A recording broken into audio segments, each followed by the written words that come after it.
Hello everybody and welcome to the United Stand build-up show. It is Manchester United versus West Ham at Old Trafford, and we have a great lineup for you today before the game. We have Kev, we have Ricky, we have a West Ham fan, Gio, calling in to talk all things West Ham, and we also have Sam live from the Bernabeu to give us team news because he's watching Real Madrid Atletico Madrid. I mean, it's a packed show, so get settled in, get ready for it. But first of all, Kev, Ricky, Kev, how are you? Good afternoon, I'm very well, thank you. Good, how Ricky, are you? You all right? All good, looking Excited forward to for the it. game? Yeah. Very excited after the performance the other night. I thought we played well the other night, so hopefully we can do it again. Played really well, and you've got a nice little new backdrop behind you as well. It's beautiful, good stuff, good stuff. But welcome everyone in the chat, get all your thoughts in too. Score predictions, it is Rasmus Højlund's 21st birthday today. Mental how young he is. But yeah, hopefully he can get a birthday goal as well. But Kev, initially, before we get our West Ham fan in, I mean, what are your expectations today? We spoke a little bit off camera and we're saying we're excited, and you said usually that means things are going to go wrong. Because obviously everyone's off the back of okay, yeah, it was an edgy win in the end, but a really good performance against Wolves, really. It was against Wolves, and we've shown in that first half that the word I used in the fan forum after it was that Manchester United are not clinical. I think 2-0 is a kind of scoreline that if you allow another team back in, then United have made issues for themselves this season. So I think it's all about just being clinical in front of goal. We could have been 4-0 up at half-time and killed that game off. We're allowing teams to get back into it. So I am excited today, but part of me, as a Manchester United fan, kind of looks at it and thinks, I look over that Christmas period, you know, we got a great result at Anfield, a draw, which nobody gave us much hope. We followed that up with a defeat. We then come back against Aston Villa in the second half, played a great half of football, follow that up with another defeat. I don't want it to be like that today. The one thing now is building on consistency, and I think Ten Hag now has his strongest 11. And if we can keep the players fit, I think we should win today. Yeah, with it being a home game as well. But if we play anything like we did against Wolves, I expect us to do well, especially at home. Ricky, just before we bring Gio in, the West Ham fan, Pellistri, I've just heard in the chat, started today for Granada in a 1-1 result, and apparently it was class, someone in the chat says. Wouldn't surprise me one little bit. I wish I would have known about it. I'd have watched it. Well, we can watch back the highlights, so you can find the game somewhere, I'm sure. But Ricky, it's time to bring in our West Ham fan, Gio. Gio, are you with us? I am indeed. Thank you very much for joining us. Really do appreciate it. I mean, we spoke a little bit midweek, but just give us your initial thoughts going into this game. What do you expect from West Ham? What do you expect from Manchester United? To be completely honest, I don't fear Man United as Man United.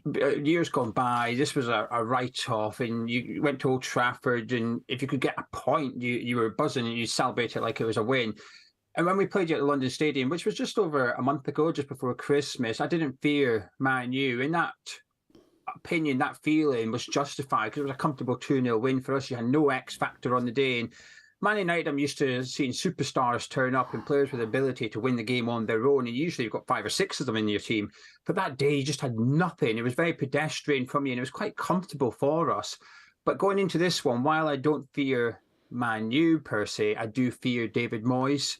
And I think that whole phrase, play the badge, not the team, and that, I think that'll be applicable today. I think you'll see us turn up riddled with that fear embedded in the team. We don't have Lucas Paqueta. Well, we might do, but it'll be a huge shock. He's back in training, but there's no word whatsoever that he's going to be involved today.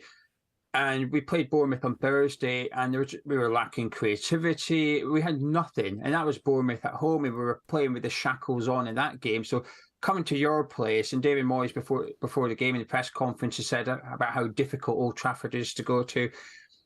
And the reality is he's never won there as an away manager in the Premier League, and I struggle to see it changing today. I mean, interesting that you speak about our last game against West Ham, actually, at the London Stadium, like you say. It was a terrible game from us. We were awful. I think we all expect Man United to be a bit different today. Obviously, I know West Ham were playing at the same time as when Man United played Wolves, but it did seem like, you know, now Erik ten Hag has hopefully his best team on paper available. It seems like it was starting to tick a little bit. I mean, in terms of threats for Manchester United, where do you see Manchester United's biggest threats? What's that, sorry? What do you see as Manchester United's biggest threats Like, it's difficult. You've got to like bring in West Ham to some extent in this regards. Now, as you know, Beth, I'm a massive fan of Luke Shaw. I think I don't use the term world class that often, but I do genuinely think Luke Shaw is. There's not many better left backs in the Premier League. Good lad. Well said. Honestly, I don't think he knows his football, this lad. But I do also think we've got one of the better left backs in the league this season as well. And Emerson, he's strong going forward, defensively pretty strong, but he's really missing Lucas Paqueta. That partnership has been fantastic down that left-hand side. And without Paqueta, it's sort of stutters Emerson getting forward. But if you are playing Garnacho on the right, I think that'll be a good battle between them two. On the other side, however, this is where Moyes has got a couple of big calls to make today, and one of them is a right back. Soufal's not been in great form, was suspended against Bournemouth. Ben Johnson come in, and he was all right. He was solid. But Soufal was shaky before he got that suspension, and we've seen quite a few wingers get the better of him this season. And I almost want to say, if he comes up against anyone tricky or fast, he struggles. But, well, arguably, you've got somebody that is tricky and fast today on that left side. So I do think Rashford against Soufal, if we play Soufal, will be your area. And Kurt Zuma's, we always laugh about how Kurt Zuma's always broken. Against Bournemouth, he looked like a broken version of broken Kurt Zuma. So if you get Højlund sticking to Zuma and staying away from Mavropanos, so that's the centre-back pair he goes with, he'll get luck just because Zuma's unable to run, quite frankly. So yeah, I'm a bit concerned going into this one. That makes me happy, and it's good to get insight from the knowledge of a fan who obviously watches them week in, week out. I mean, Kev, do you have anything to ask you? I was just going to ask you. It's always interesting, obviously, to get a rival fan's perspective, but I don't know whether you just alluded to that question then, Beth. But what's the one player from Manchester United that you're actually fearful of today?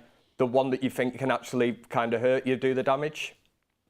Bruno Fernandes. I don't like him as a person, the way he comes across on the football pitch, but if you remove that personality and put that to one side and look at it through football only, I think he's a wonderful player. And I think he's the type of person that if you're a winger or a striker, you must love Fernandes. You know when he gets it, just move. He can spot you, and B, he can find you as well, and he doesn't always come up. I still remember that quote. I don't even know if it was a made-up one that went around on social media or if it was genuine, but Rashford said something along the lines of Fernandes told him, don't worry about the 9 passes I get wrong, just make sure when I get it right, that one I do get right, you do it. And I've always liked that, because we had the same with Paqueta when he first arrived. He was trying all these passes and they weren't coming off, and I was always just be patient, because eventually they'll learn how to play with Paqueta. And we were seeing that prior to the injury. So Fernandes is probably the one that concerns me a little bit. But we should be quite packed out in the middle of the pitch with Alvarez and Phillips in there. Yeah. In terms of, obviously, West Ham's threats, I mean, I think you've got a lot of people in the chat already talking about Kudus, who obviously Ten Hag's managed before. Obviously scored against us last game, if I'm not wrong, and kind of has a point to prove to Erik Ten Hag a little bit. I think, you know, it was an interesting one, their relationship. Obviously, Bowen, we know how good he is. I mean, I must be crazy because I've benched Bowen in my FPL and started Garnacho, and that's just pure Manchester United bias. So I'm hoping he doesn't do anything. But in terms of where West Ham can get at Manchester United, where do you see our weaknesses and where are your threats? Set pieces. You've got a really dodgy goalkeeper, let's be honest. Yeah. Our in-swingers, Ward-Prowse will take them all, and the in-swinger ones, he tries to hit the keeper, but he often hits the man on the front post. But if he can get a couple of tasty deliveries in on top of Onana, and we've got the likes of Zuma, Souček running in there as well, I think we can cause a bit of bother. And the problem is getting the set pieces. Against Bournemouth, we had 1 corner. So it's all very well being really good at corners, but you're not going to get any. It's a little bit pointless. However, Kudus and Bowen, while I've been quite pessimistic about our chances, when you've got Kudus and Bowen on form, you've got a chance, because I've seen Kudus score from nothing. He takes on 2 or 3 players and scores. Bowen the same as well. They're both 2 of the most clinical players in the Premier League, and this is why statistics, I know not everybody's a big fan of them, but our sort of XG, if you like, them 2 are outperforming theirs by some mile. But that's good. That means they're really clinical. They only need 1 chance, and sometimes they'll score. And that gives me hope, actually. If we had Paqueta, I'd fancy it being a good contest today. But against Bournemouth, Moyes didn't know what to do without Paqueta. We played James Ward-Prowse left wing. I don't think anybody needed to see James Ward-Prowse play left wing to know he's not a left winger, but we tried it anyway. It didn't work. So it'd be interesting to see what Moyes conjures up today to try and get around having no Paqueta. And it might be that he goes a narrow diamond in midfield and Kudus and Bowen as actual strikers, and then that just makes us pure counter-attacking. But when you've got them two running at your defence, you've got a chance, albeit a small one, but you've got an opportunity.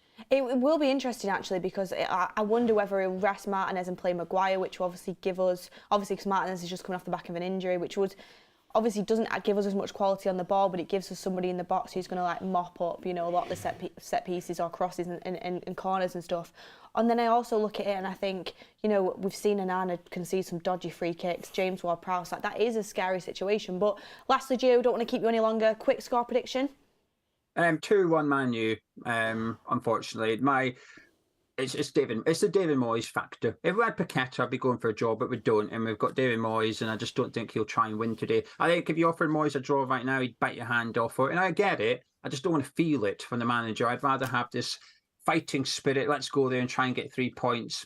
I don't think he's got it in him. Do you know what? I think I'd agree with you on that one. But thank you, Gio, so much. Obviously, good luck for the rest of the season, but not today, like I say every time. Thank you very much. Thank you very much. Cheers. Thank you. See you later. I mean, Ricky, someone else who says how good Bruno is. A rival fan saying that Bruno Fernandes, Every time you ask that question, it is always Bruno Fernandes. It's almost parrot fashion.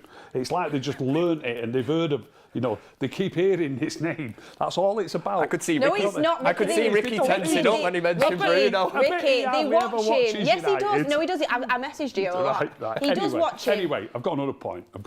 I watch Bruno every week and I think he's good. I've got another point. Who else are you going to say?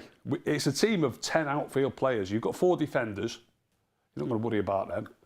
We've got 2 holding midfield players at the minute. You're not really going to say one of them, although Kobbie scored a couple of goals recently. You're not really going to say one of them, are you? The wingers are crap. They don't get the ball across. Hoyland is a centre-forward who's only just started goals. If you was to say to me, if I was to put a team out against Manchester United who do a fear most, I might say Bruno Fernandes. Not because I actually fear him, but because I don't fear any of the others. Yeah. Do you know what I mean? It's interesting to hear. Nobody to fear. To hear a rival fan, that's why I asked that question. I fear Bruno if I was an opposite fan, because he can muster up magic out of nothing. But well, like Gio said, yes, he gets passes wrong more times than not, but you need a player like that in your team that's going to try and unlock the door. He is a risk taker, and people do look at statistics and the way that it goes. But he's got 4 assists in the league this season. Yeah, it's not a lot to worry about, I think it's an interesting take, especially from a rival fan. But I understand Ricky's point. Will say that he probably doesn't. Well, he doesn't watch Manchester United every week, so maybe it's just an easy one to say. That Bruno does unlock the door. But from I think a Manchester United perspective today, obviously mentioned Bowen and Ward-Prowse, you can't be giving free kicks away today. He made a good point there where he said that they didn't have many free kicks or corners in the last game. United have to be clever with this today. This is where Casemiro needs to be on his game, and no silly free kicks in and around the area, because Ward-Prowse is, he's renowned, he's absolutely deadly, and set pieces will be a major thing for West Ham. If you can cut that out, we're going to give ourselves half a chance, really. Well, do you know what's interesting? The financial statement is just said, what's the Manscaped code? My girlfriend is not happy. I'm not sure. I think it's like TUS something. I'll try and get it for you by the end of the show. Get that confirmed. But one thing that is circling around, which I've been speaking about all week, and a lot of people weren't taking it on really, is that apparently this is just the rumour. So it's not our rumour, I've just seen it online, that Maguire starts today. And I would assume that it'd be in place of Martinez. And I don't think that's in the sense of, because Martinez played brilliantly against Wolves. That's because, Ten Hag wants to protect Martinez. He's just come off the back of the recurring injury twice, where he's been out for months. The last thing you want is that to happen again. You need Martinez fit. Maybe 2 games in that quick succession is too much for him. And I don't think it's necessarily a bad thing. Obviously, I think Martinez is a much better centre-back than Harry Maguire. I really do. I think he controls our tempo. I think he's great. But Harry Maguire is going to be... If he plays the way he did in his purple patch in October, it's a good player to bring in. His head's like a magnet to the ball. He can sweep up off them set pieces and corners, which, West Ham have a lot of height. I think it's not a bad move, to be honest. It's the only thing that he really has over Martinez. Yeah, you make a good point that we've got bigger games than this coming up. and the last thing you want to do is, you know, Martinez comes off against Wolves. He was injured, but hopefully it's just, you know, a precaution really. But Maguire's good enough, especially a game like this, to come in, and especially a game where you're expecting that kind of aerial threat, set pieces. West Ham will look to, you know, exploit that.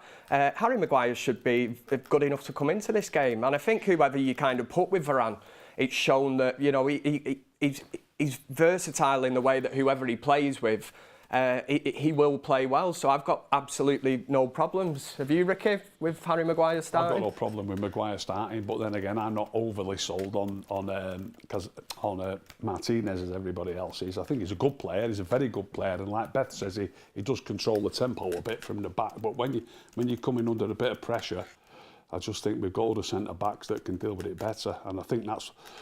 Look, it's easy to say... I mean, he didn't come off with an ankle injury. They actually said it was a precaution. You know, they actually took him off because we wanted to defend high balls better, didn't they? With I think it was mentioned that at the same time, did they take Højlund off at the same time? Yeah. So when we were defending set pieces, we were already down a little bit on height because Forson has come on, who's inexperienced, and well, even Højlund's inexperienced, but he's more experienced than Forson. So with him being a man like, they replaced Martinez with Maguire to be, you know, so they've got that extra bit of height. But that's important in the game. It's so important at times. It's unbelievable. And I think it's underestimated how important it is. So, you know, it's a catch-22 situation. Who's the better player? You know, if I was so convinced that Martinez was the best player, I wouldn't be substituting him. With just because he's 4 inches shorter or whatever. I know you're not 100% sold on Martinez, but what do you see as the main weaknesses? Well, height to start with, as I've just been talking about. You sent look. A lot of people did say that. A friend of mine in London, a Chelsea fan, I saw him put on a group that I'm on. That you can't rewrite the football books. You can't rewrite not the rules, but like the unwritten rules, if you like. And centre backs are normally 6 foot plus, and that might be old school, and I might be old school. But when you're watching the game, there'll be balls that Martinez backs away from, so that they drop to him. Whereas if it was somebody taller, it might be attacking that ball and heading it to somebody, and then you're on the front foot rather than being deeper to to try and mop it up. He's obviously good at it, and he's a good player. I'm just saying. Oh my God! Someone just said to me, apparently it's Maguire and for Varane. Wouldn't surprise me either. I'm not overly sold on him. But having said that, obviously that overrules that height argument, doesn't it? He's not left him out because of the height, if that's the case. Well, he did have this criticism, didn't he, at the start of his United career? Jamie Carragher, you know, people literally wrote him off just for being what I would say heightist. Look, you know, I've got to be honest. We're a long way. We're a hell of a long way from becoming a team that's going to, and I've said this about numerous players like Bruno and like Rashford, we're a hell of a long way from a team that's going to win the Premiership. Now, I'm not Premier League, European Cup. I'll state here and now, we ain't going to do it with him playing at centre-half. Who? Martinez? No, I don't agree. I don't agree with you at all. You think we will, yeah? I think he could definitely be in a... He'd be part of United's strongest 11. I think he could be in a Premier League winning team, Martinez, absolutely. 100%. I think he'd look even better in a better team. I think he's our best, probably... I need to see more, but I'd probably say he's probably our best centre-back. And I think we definitely don't have a better... We've probably got a long time to wait, Beth, but we will not. You know, one day I'll be able to say to you, look, he's gone now and we never won anything. Yeah, well... But the other teams are too good, to be fair. Whoever we've got at centre-back, we ain't going to beat City in the league title race. I think Martinez could play in a top team now. I think he could drop into Arsenal, City. I think if he becomes available tomorrow, the big top could play teams. Well for those teams because they're fantastic teams who pass the ball around. It suits his style of play. But if you look at City's players like John Stones and the other guy, Laporte's gone, has he? He's gone. But those sort of players, they're taller, stronger, and equally good on the ball. Martinez is strong. Martinez is good. Martinez is strong. He's got a few inches less, but I mean, I think Martinez is a great player. I think at Wolves you could see that height didn't affect him whatsoever, and you can't say whatsoever, Beth. I don't think it affected him. It didn't affect him the majority of last season when we came third in the league with him playing most games. And I think the more thing is, it's the partnership of Martinez and Varane together. I think that's our best partnership, and centre-back partnerships are so important But we have, I mean, everyone's entitled to their own opinion. Yeah, Ricky's old school, that's what it's all about. he's heightist. Yeah, he is highest. But we've got Sam in the chat live from the Burnabout to give us the team news. Sam, you with us? Yes, can you hear me? Can you hear me? Yes, we I can want hear you Sam's loud job. and How the hell has he clear. got this gig? Hello, yes. Sunday afternoon at the Bernabeu. In Madrid. Let's give you your Manchester United team. I'm just going to read it basically off here, and then I'll give you the West Ham team as well. So you've got Onana, then it's Dalot, Maguire is in for Varane, then Martinez and Shaw, Casemiro, Kobbie Mainoo, Bruno, Rashford, Højlund and Garnacho. Your bench is Bayindir, Lindelof, Amrabat, Eriksson, Amad Diallo. Varane is on the bench, so it's not an injury for him. Anthony, Scott McTominay and Omari Forson. Then West Ham's team, Areola, Johnson, Zuma, Kufau, Ward-Prowse, Kudus, Alvarez, Bowen, Aguerd, Souček and Emerson. That is brilliant stuff, Sam. Thank you very much for giving us the team live. I'm just going to repeat the starting 11 because Ricky can't hear you. So the starting 11 is Onana in goal. It's Dalot right back. You have Maguire and Martinez as the centre backs. You have Luke Shaw as left back. Midfield of Casemiro, Kobbie Mainoo and Bruno Fernandes. And a front three of Marcus Rashford, Højlund and Alejandro Garnacho. But Varane is actually on the bench. So we don't think it's an injury concern, which is strange. I mean, Sam, what do you think of that starting 11 and what do you think about Ten Hag changing from Varane to Maguire? Yeah, well, to be honest with you, I think if there was any reason why Varane would be on the bench, it must be because he's picked up a slight knock, but hopefully someone will ask him pre-game. I would have personally kept the same team, but if he's just nursing Varane's games, then it's, you know, Ten Hag could see it as it's West Ham, and Maguire can do a job. Obviously, before he picked up his injury, he was doing decently well for Man United, so I think that could be his thinking. But also you've got Amrabat back on the bench, which if needed can be used in defence as well. Also Lindelof and Varane, so you have got cover in that position. So yeah. I mean, it's really interesting stuff. Kev, what do you make of it?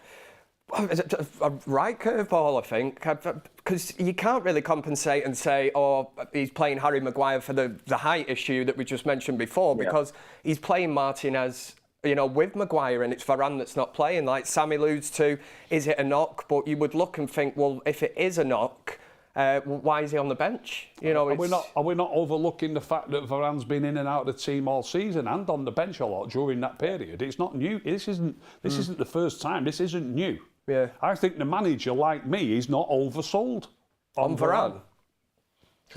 I don't think it's that. I think Varane is, with Martinez, is his first choice. I think the issue is Varane can't play more than one game a week. You can't rely on him in that sense. Because how often does he has injuries all the time. He's made of glass. I think the issue is he can't play more than one game a week. And Martinez has only just come back from injury, and he's already playing in succession. Was there not a small run of games where he was on the bench all the time, though? You're saying yeah, he can't play two in a week? There was, but he wasn't playing at all. I'm talking about a partnership. I think Varane and Martinez is his first choice partnership. In that situation, I think Varane and Ten Hag had a little kind of, not tiff, but like they had a little disagreement behind the scenes, and Varane was out of the team for a little bit.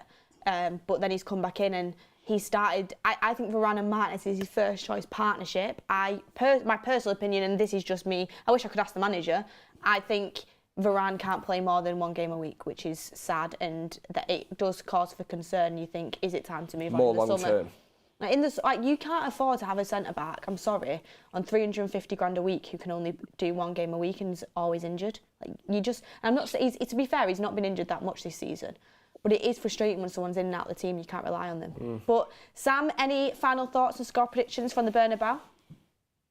Yes, my score prediction, I'm going to go 3-0 Manchester United. And just one more piece of additional news. West Ham's new signing, Manchester City midfielder Calvin Phillips, is on the bench along with Danny Ings and Creswell. So Calvin Phillips is on the bench? Really? Could you just read out the West Ham team one more time? Is that all right? Yes, yeah, that's fine. Areola, Johnson, Zuma captains the side, Kufau, Ward-Prowse, Kudus, Alvarez, Bowen, Aguerd, Souček, Emerson, and then the bench, Fabianski, Creswell, Calvin Phillips, their centre-back, who I unfortunately can't pronounce his name, but he's number 15, Cornet, Danny Ings, Ogbonna, Mubama, and number 57, I think, is a youngster, Scholes. So is Ward-Prowse in or not? Ward-Prowse starts, yeah. Yeah, Ward-Prowse starts. I thought so. So they're going to be playing. I think they're going to be playing. If I remember, Bowen and Kudus as like a front two. Yeah. I assume they're packing out the midfield, just like Gio said they would. But Sam, thank you very much. And you're watching Jude in action at Real Madrid, Atletico. Bellingham scouting is happening tonight. Tom, see if he's good enough to play for Manchester United. What time's that game start? Yeah. What time's the game, Sam? 8 p.m. UK, 9 p.m. here in Spain. 9 p.m. in Spain, 8 p.m. UK. So you have time to watch the United game. We love that. We love that. Yes, of course. Well, Sam, thank you so much. Brilliant work as always. My reporter, as I always say. Thank you, and enjoy Madrid. Thank you very much. I'll see you soon. Cheers, Bye, Sam. guys. See you later. I mean, what do you guys make of the starting 11? It is on the screen for you there. I mean, Ricky, I know you couldn't hear too much of it there, but you've got Forson on the bench, you've got McTominay on the bench, you've got Ahmad on the bench. I mean, you've got Anthony on the bench. I mean, looking at the starting 11 though, mainly, I mean, are you happy with it? Just one change? Reasonably happy, yeah. We played, the things that I'd like to see different are never going to happen, or certainly not for a long time. So, yeah, I'm reasonably happy with it. And the thing about Maguire for Varane, I thought Maguire was playing quite well when he got injured, and it's his first game. He's come on as a sub. Has he come on twice, or at least once anyway as a sub? He come on against Wolves, didn't he? Yeah, he did, yeah. So, I think I'm not too concerned about that change. I'm really not. So, yeah, I'm pretty pleased with it. Looking more long-term, Harry Maguire's Manchester United career, is this a way of maybe Ten Hag getting a game out of Harry Maguire where he maybe even shows West Ham, West Ham were after Harry Maguire, weren't they? Yes. At a stage, so you don't know what's going on, is he playing him today? They're obviously playing him because he thinks he can do a job, and he will. I don't think he will let you down. God, I hope I don't get clipped up now and he makes a horrendous mistake today. But he's, like Ricky says, reliable and Harry Maguire are not words that you usually throw into the, a sentence. But that run of games that he did have, he didn't let us down.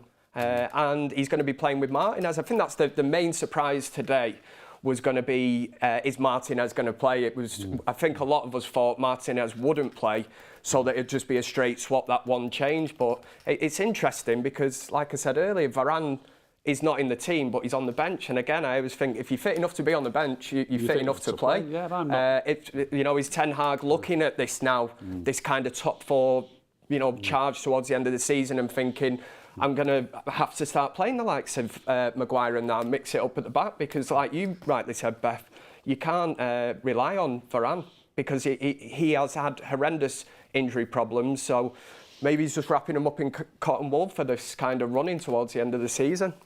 It's interesting. Like I've said, I don't know, it might just be rested him. It might just be he fancies Maguire more of his skills and attributes against this West Ham side. But for me, if you're building out your strongest 11, and bear in mind he's not had his strongest 11 play for him on paper for God knows how long, he's only just got it back, why would you immediately switch that? Like, I just don't think you would. I think there's a reason why he's had to put Varane to the bench.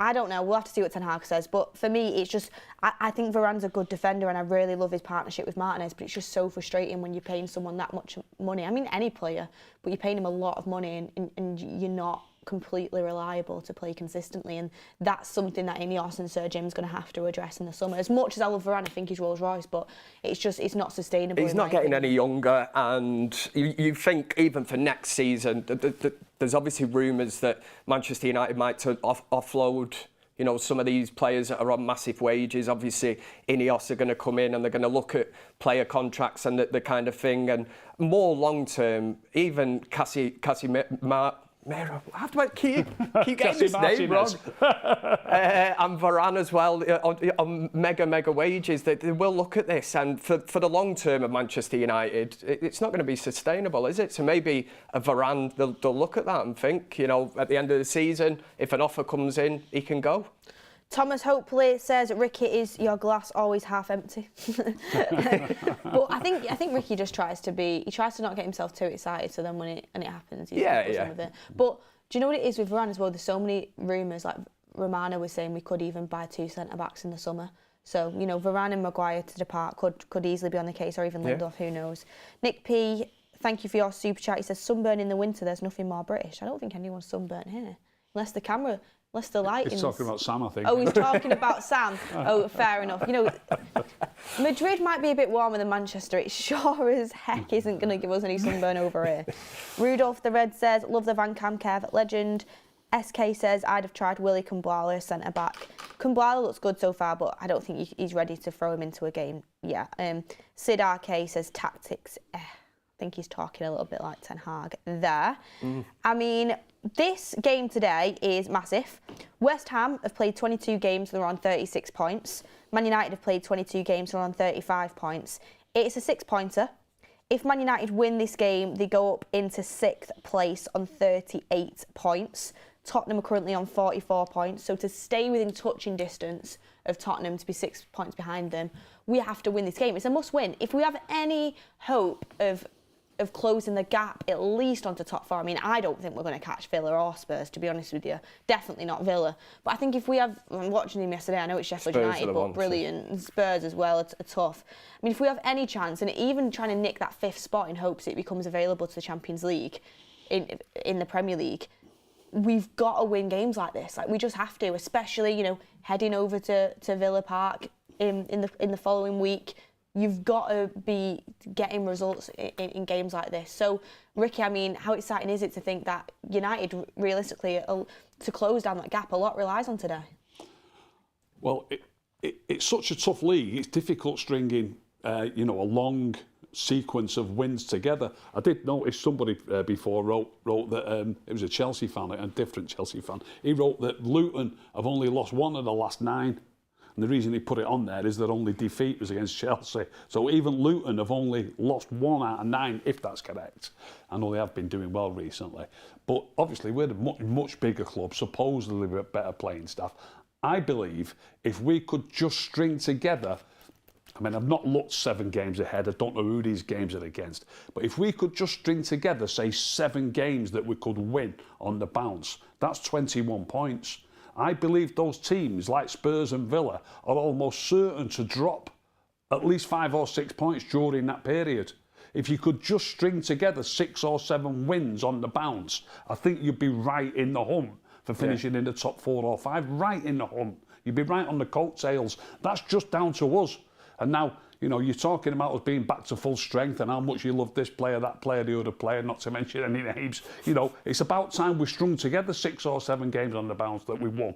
And then we will be right in the hunt for the top 4 if we do that. The others, it's probably mathematically impossible for the others all to do it because they might even play each other. Do you know what I mean? Consistency has been the main issue. One of the games is against Villa, by the way. Yeah. I've just thought of that one. Yeah. Well, you know, our next game after this another one, 6-pointer next week, innit? In theory, If we can win today, win next week, honestly, just keep it going. Win 6 games on the bounce, honestly, you'd be right in the hunt. I think the exact same, Ricky. I love that positivity because United can do it. They can get in the top 4. You know, Tottenham have had a wobble. Villa did, you know, and they will again towards the end of the season. It's whether, like Ricky says, United can put some kind of run of form together. It's down to us. Where we give it a go. It's up to us to put the pressure on them teams in the top 4 and let them know that we're coming, you know, for this top 4 kind of charge towards the end of the season. Yes, we've got what I would say is United's strongest 11 now, but you know, the result on Thursday night against Wolves means absolutely nothing if Manchester United go out today and do not win this game. What's the point?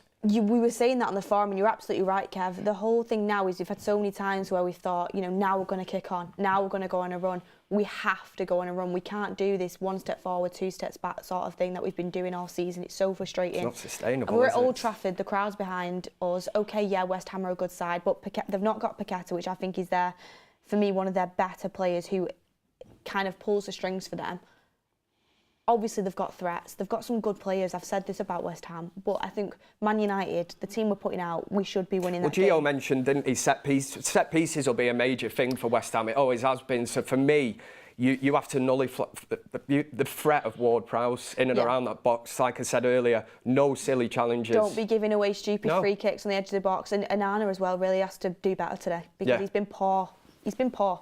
he needs to do better. I mean, looking at the substitutes, Ricky, you've got Lindelof back in the squad, Amrabat's back in the squad from AFCON. The bench is Binday, Lindelof, Varane, Ahmad, Amrabat, Ericsson, Forson, McTominay, Anthony. You know, Ericsson, we've not seen him in a while. Maybe he'll get some run out.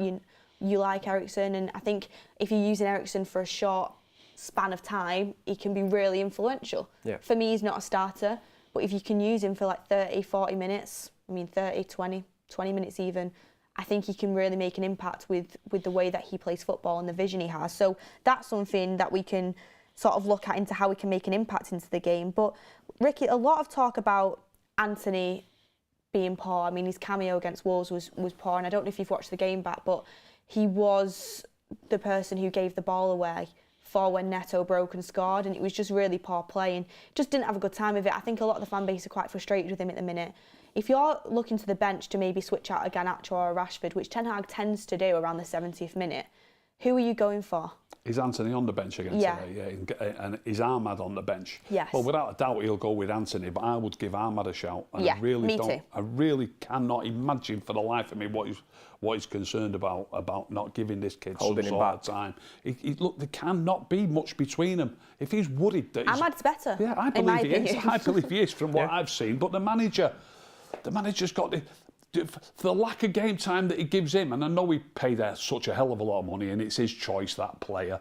But just give the kid a chance. If you give him 5 or 10, 15 minutes here and there. You know, when Anthony was playing, he never used to bring him on for him. And Pellistri got treated the same.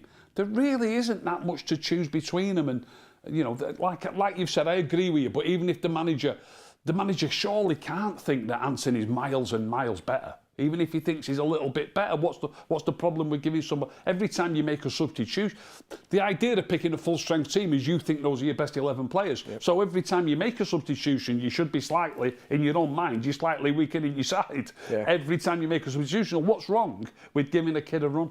Yeah, it's almost at this moment in time, it's almost like a pride thing with Eric Ten Hag. You know, we have mentioned the transfer fee of Anthony, but Ahmad, you know, at Sunderland was absolutely unbelievable. I'm sure they'd have him back in a heartbeat. So what's the worst that could happen? You're not going to know unless you give the lad game time. But if you continue to choose your favourite in Anthony because you spent so much money on him, I've always said if he cost £500,000 from Stockport County, I don't even think he'd be at Manchester United anymore. You know, he'd be gone, or they would have looked to have moved him on. It's a major issue. I think you've both just completely echoed my opinions on it. Both of you completely agree with everything you say. I mean, in terms of Anthony, I've said I feel like at the moment he's getting game time because of his price tag, not because it's earned. And at Man United should be getting game time because it's been earned. Ahmad, okay, yeah, I know he wasn't Eric Ten Hag signing, but he played a few weeks ago and he had a really good little cameo. It's only glimpses and you can't really tell. But to really properly see a play, you need to see him, you know, have a bit of a run. And that's what we were banging on about with Pellistri, and it never sort of came into fruition. But Ahmad, you know, he can... Pellistri had a few, good cameos where we were on fan forums after it saying, want to see more of him. And next minute he's shipped out on loan and you're like, what's... We always think Ten Hag likes a left-footed right winger. I mean, suppose he's playing Garnacho on the right and he's predominantly right-footed, but Ahmad, left-footed, can cut inside, but he can also use his right foot as well. I just don't see why he doesn't get a chance, like you guys saying. A lot of the comments are completely echoing what we've been saying on that. I mean, I hope Ahmad at least gets some time today, but like I said, I won't be counting on it. Billy Welch says, Ricky, I don't know if this team is not holding the ball, erratic shots, and Shaky and Arna can string games together. I think it's too much luck involved. Tony Dev, welcome to United Stand Members Club.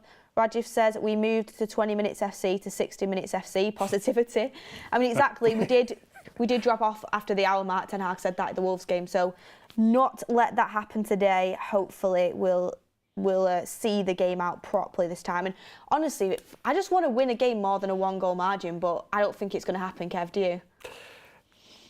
Yeah, I do think it's going to happen today. I've got to be positive, yeah. I think the fact that it's at Old Trafford as well makes a huge difference, but you've got to take positives from the midweek game. But again, I'll just touch back to if United get into this position today, this 2-0 scoreline, it almost seems to be a mentality thing with these players, because you know that 2-0 is a dangerous scoreline. If the other team score, you know, it's half, the deficit is half.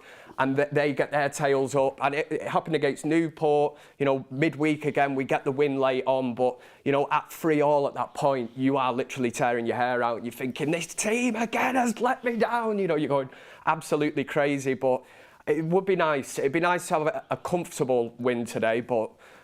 Comfortable and Manchester United are two words, again, that are very rarely used in the same sentence at this moment in time, because they just continue to let you down. And I come here today, I'm excited for the game and that. I just hope that we've got a positive result to talk about in the fan forum later, really. Oh, I hope so too. I really hope so too. Mords will be joining us on the fan forum later. I mean, let's move into our players to watch. I just picked 4 that we can all discuss today about players to watch. So the first one I had was Rasmus Højlund. He's 21 today. Birthday goal be good. In his last 5 games for Manchester United, in his last 3 games for Manchester United, he has 3 goals and 2 assists. So he's on a bit of good form right now. Proper striker's goal against Wolves. Ricky, do you think he can carry it on today? Yeah, I do, yeah. Why not? Why not? He's crafting his socks off. Be nice if you could get a bit of assistance from the flanks, you know what I mean? And maybe it is coming a little bit better, that. Hopefully Luke Shaw again today, with a little nice little crossing. Put that ball across, and maybe Garnacho on the other side, and Dalot on the other side. You know, we've got 3 out of 4 wide players who can put decent crosses in. I'm missing out Marcus there. Usually his crosses are pretty poor, but he is capable of getting to the line though and pulling it back. So you never know. Fingers crossed he gets a good chance created for him. Yeah. Rasmus, Kev, I mean, you started to see more of him. Like Gio was saying, Zuma's quite slow. Rasmus has got pace. Hopefully, he can get in behind. He's shown that on Thursday against Wolves, Højlund. One thing you can't sort of fault him for is his work rate, and I thought he set the tone for Manchester United Thursday night, pressing from the front, you know, closing the keeper down, just forcing their back line into mistakes, and he has done this a lot. He'll continue to do it, and it's just whether the team can press as a group of players, as a collective. Højlund, obviously, he's just turned 21. He's a striker, so he's going to feed off goals, and that's where confidence comes. He got his goal. I think against Newport, we were kind of looking, and he was getting into them positions. But for some reason, Garnacho and Rashford overlooked him. You know, how many times we've been on the fan forum saying, you know, this guy is literally stood with nobody on him. He's getting into the positions, but nobody's passing to him for some reason. It happened on Thursday, and that's up to United to identify it. We've got a fantastic prospect there at Manchester United. He could be here for the next 10 years or so. It's hard to believe that he's actually only just turned 21. I know we praise Mainoo and say he's only 18, but yeah, Højlund, you just got to play to his strengths. He is making them movements. You know, it's just why are we overlooking him so often? So annoying. I am in complete agreement with you, and I'm hoping because he's started to get on the score sheet a little bit more. Obviously, a lot of them goals he's made for himself, but I'm hoping it's starting to click now, and we will see more chances created for him out. The one thing I would say against Wolves is the front 3 did look more fluid. Hopefully we can carry that on. Mackenzie says we conceded 3 versus Wolves. Martinez needs game time. Our fullbacks played well. He won't drop Banana. That leaves Varane, and Maguire has actually been reliable. Thank you for that super chat. Good quality super chat there. Maguire, you can't fault him. João Guerra says, how many good wingers are going to leave the club without giving a chance because the 100 mil kid got to play? Show XX says, great show, guys. Greetings from Germany. This is the thing. You don't want it to start stunting other players' development, and that's the last thing you want. And, you know, with Palestri and now Ahmad, you just don't want to see that to happen. But in terms of players to watch, I mean, in terms of our youth and building for the future, a lot of people saying, you know, the core of Garnacho, Mainoo and Højlund, we need to build around, so young and so many years in them and all producing actually in a team that's been underperforming all season. So I did bring up Mainoo on the players to watch card, Kev, because I think we had to. I mean, the composure on the goal, I've watched it back about 50 times, I can't lie, like it's just incredible. Forsen, by the way, credit to him because he makes a really good run that pulls the defenders away to give Mainoo that space. But in terms of what Mainoo's been bringing, Kev, is it just exceeding your expectations every game? Oh, he's well far ahead, well far ahead. I knew he was good. I'd seen him in the Youth Cup final. I think we were talking about this in the last fan forum when Garnacho sort of stole the headlines that evening. It was all about him because he scored the goals and they won it. But I remember seeing Mainoo and thinking, you know, he just goes about his business really easy on the eye. But what he's done at United this season, I'm sure expectation-wise, whatever United would have had for him, I think the expectation at the start of the season was that he was going to start. You know, a lot of us didn't see this. A lot of us were like, why is he not brought in a midfielder? Obviously, he did chase Frankie de Jong. And then the way, obviously, he got injured at the start of the season, but the way he's come back in now, you can see that it was all part of the plan. You know, all part of the master plan. Part of the master plan, exactly. No, I love him. Absolutely love him. Yeah, I mean... Plays with a smile on his face, you know, to get that goal the way he did. You wouldn't have him down as that, you know, he's got a new lease of life now because you've got that protection behind him where he can go forward, and it was brilliant, you know, a youth team academy player. It doesn't get any better, does it? Ricky, the youth of today would describe him as cold. Don't know if you know what that means. That's cold. Cold means just really cool and calm. Sick, and just full of technical ability. I mean, a player that we actually all managed to agree on the forum. So are you excited to see him again today? I said to you the other night, didn't I? He plays the game like I like to see the game played.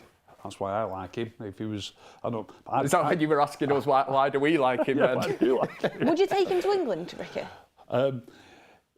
To the World Cup. In the Euros. To the Euros, yeah, of course I would. Yeah, and I think you've asked me that before, and I've said to you before that I'm not really up to speed with who's competing for the places. But if anybody's playing better than him, you know, other than obviously a different style of play because he's more attacking, but obviously Bellingham. But I can't see anybody else. Well, the player Jordan Henderson will go, I think. I'm not seeing Jordan Henderson. The player he's underrated, Jordan Henderson. He keeps the ball moving, keeps it ticking. So I think if he's playing anything like he normally plays, he'll still be in the squad. I don't think the player whose playing Calvin ticket will be Phillips after is Phillips, who's on the bench today for West Ham. I can't see Phillips being in the squad. I Mind you, I thought that last time. If I know Southgate, then Phillips will be there. But I don't think Henderson or Phillips should go. That's just my controversial take. I get why you'd want to take Henderson for the experience, but I'm not being funny. He's played in Saudi most of the season. Okay, yeah, now he's gone to Ajax, but Henderson was a great player for Liverpool, and he honestly was, and I think he was underrated. But for me, it's time to look forward to the future. And like Roy Keane said, what do you just take someone in the dressing room? What does he do?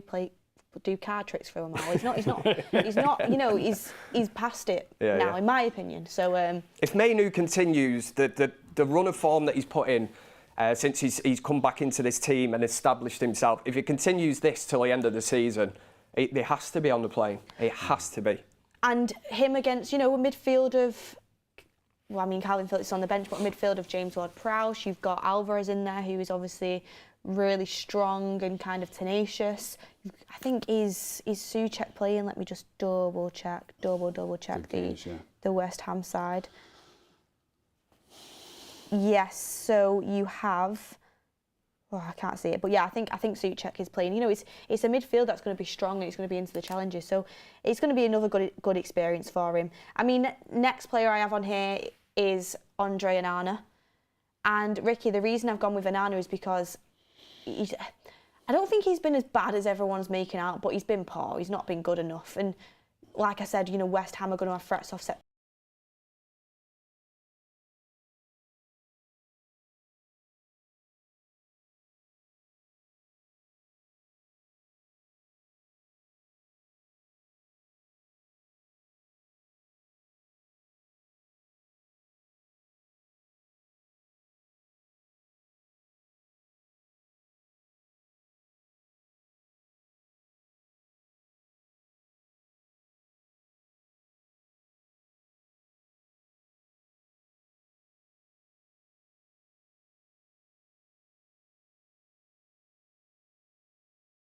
I wouldn't have thought it was a good game, if I'm honest. I wouldn't have thought it was a good game to bring Harry Maguire into.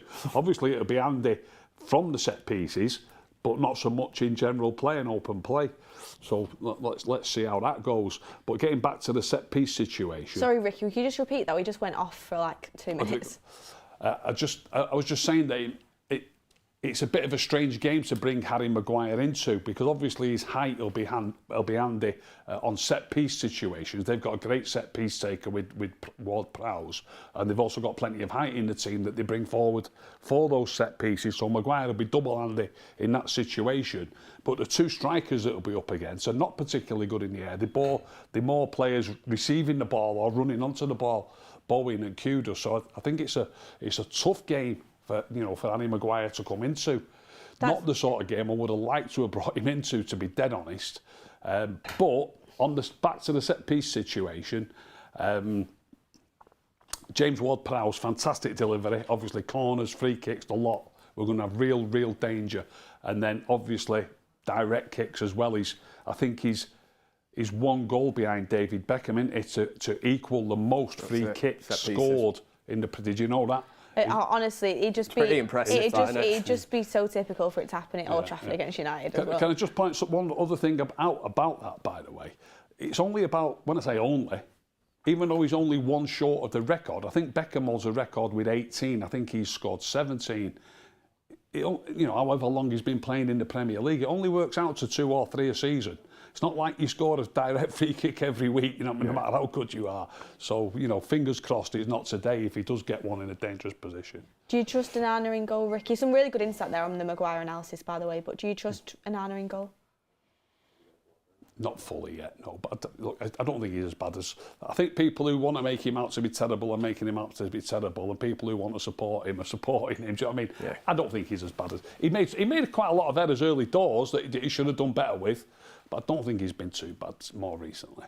The one thing, Kev, is we saw him playing out from the back a lot better with the likes of Martinez there and setting the tempo that way. I mean, in terms of Onana, are you fearful of him? Are you happy with what he brings in terms of what he brings with the ball at his feet? What are your opinions? I am in the sense of, obviously Ten Hag wants to play this playing out from the back, and I understood he wanted to bring him in, but I think what you've actually done is kind of, you've substituted him really for, in De Gea, who I would regard probably as the best shot stopper in world football, with somebody who isn't equally as good. He's very weak. You think of some of the goals in the Champions League that he's conceded this season, basic, just keeping the ball out the net. But it's been a kind of poison chalice, the goalkeeping situation at United. When you think when Schmeichel went in '99, it took us till, 2005 to sign Van der Sar. And you look at the keepers that we went through at that stage. What was the Bosnich? Taibbi, Barthez, Roy Carroll. There was loads of them, weren't there? And it just went from one to the next. It was such a hard kind of role to fill. But the one thing I'll say about Onana is that there has been games this season where he doesn't get the credit, where the likes of Liverpool away, where he has played out from the back, and De Gea wouldn't have been able to do that. You think of the cup final last year, the FA Cup final. How many times did De Gea go long, launch the ball, and against a team like Manchester City, that it's going to be hard work anyway to try and get the ball back, but so many times to hit it long and just give it them back, whereas Onana probably goes a little bit under the radar. When you think of that game at Anfield, we got the 0-0 draw, and in games that you've got to play out from the back, he has done that. But I can't defend the fact that he's thrown the ball into the net so many times. I'm in agreement with you there in terms of, I thought away at the Emirates was one of his good performances as well. It's just off. I think off corners, he worries me. Yeah, he doesn't fill you with much confidence. And then in terms of any sort of set piece, he worries me because he's not been the strongest shot stopper at all. He's been poor, actually. And teams will target that. They're looking to use it, and they did it.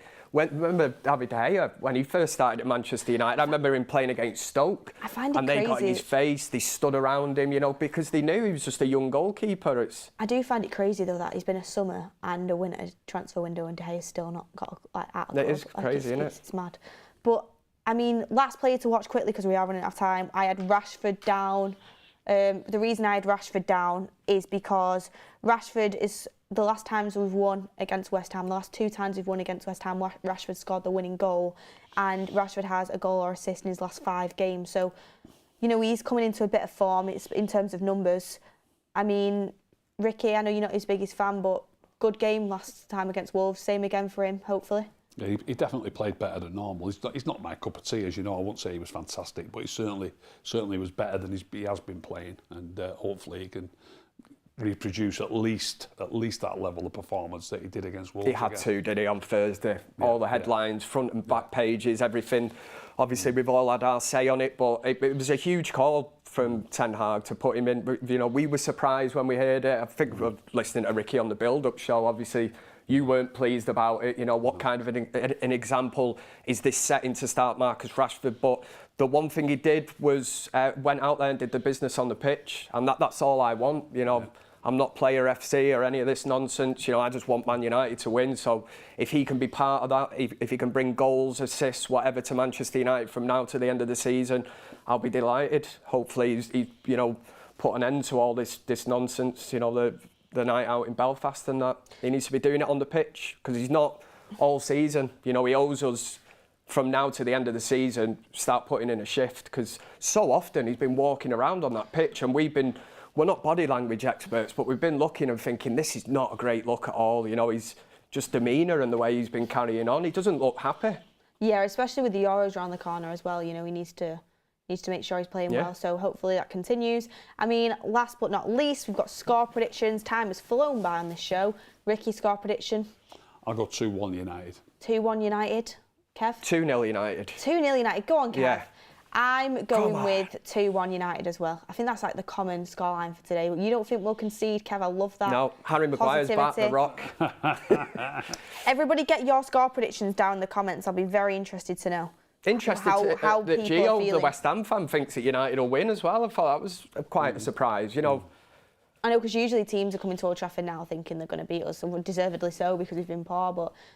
No, maybe they are now looking at the starting 11 and thinking, this lot are back in business. Bloody hope the admin so, anyway. said 4-0 United. You're crazy. You're crazy. To be fair, against Wolves, it should have been about 4-0. Should have been 4-0 at half-time. Half-time, and then just that last 30 minutes, we were terrible, weren't we? But it is what it is. I mean, every time I always see people like putting the 4s in the chats, and I think, I wish I had your hope, because honestly... We're just setting ourselves up, aren't we, really? It's crazy. I mean, who do you think will score today? It's got to be Højlund. Højlund, my brother, it's got to be. He's there to watch him today as well, isn't he, that Sean Millis? Yeah, he is there to watch him. Yeah, so I go with Højlund and Rashford. I think Rashford will be back amongst the goals today. Even though Ricky don't look too happy with me saying that. Who are you going for, Rick? I'll go Højlund and Garnacho. Garnacho, that's what I want to hear, because they're the two players in my fantasy team from Man United. Okay. So I need them, because honestly, guys, I had Ollie Watkins captain until 5 minutes before the deadline. Ollie Watkins got a goal and like 3 assists yesterday, and I changed my captain last minute, and I just need to be able to catch up. So Højlund and Garnacho need to score for me. In the chat, who do you think? I think he has to score on his birthday. I hope so. I hope he gets a service. I think if he gets birthday yesterday. Hat-trick incoming. I think if a birthday hat-trick. Birthday hat-trick. Could you imagine? If he gets a service, I think he'll score. It's just whether he gets a service. He's always there, isn't he? He will make them runs. He's a nuisance. It's just whether these players around him can get their head up and see him. How many times a running theme of this season has been Højlund. You're watching a replay back and thinking, you know, what have they got against him, this lad? It's almost like the lad in the team that nobody likes or something. I'm not giving him the ball, but, you know, they've shown they can do it on Thursday night. That's the main thing. And football looks so easy on the eye when you just see a player look up. And Højlund's always there.